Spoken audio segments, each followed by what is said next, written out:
Taste the Daily. Chennai Manali புதுநகரில் சாலை வசதி இல்லாததால் மக்கள் மழைநீரில் நடந்து செல்லும் நிலைக்கு ஆளாகியுள்ளனர்.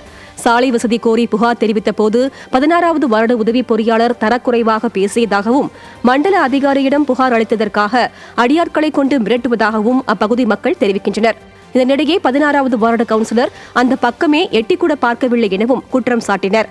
மேலும் சாலையை ஒட்டியே மின் கம்பங்கள் இருக்கும் நிலையில் விடிய அரசு அதிகாரிகள் அலட்சியமாக செயல்படுவதாக பொதுமக்கள் குற்றம் சாட்டினர்.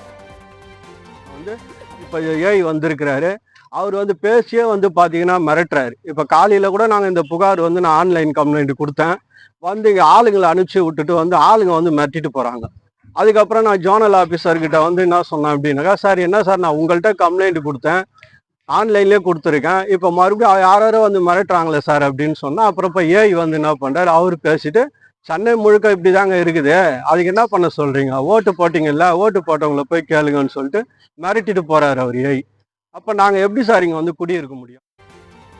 மருத்துவ படிப்பிற்காக ரஷ்யா சென்ற தமிழக மாணவரை உக்ரைன் போருக்கு அனுப்ப உள்ளதாக தகவல் அனுப்பப்பட்டுள்ளதால் பெற்றோர்கள் அதிர்ச்சியடைந்தனர். கடலூர் மாவட்டம் பாளையங்கோட்டை கீழ்ப்பாதையை சேர்ந்த கிஷோர் ரஷ்யாவில் படுத்துக்கொண்டே கொரியர் நிறுவனத்தில் பணியாற்றினார். கொரியர் டெலிவரி செய்யும் போது தடை செய்யப்பட்ட பொருள் இருந்ததாக கூறி கிஷோர் மற்றும் எடப்பாடியை சேர்ந்த நித்தீஷ் ஆகிய இருவர் கைது செய்யப்பட்டனர்.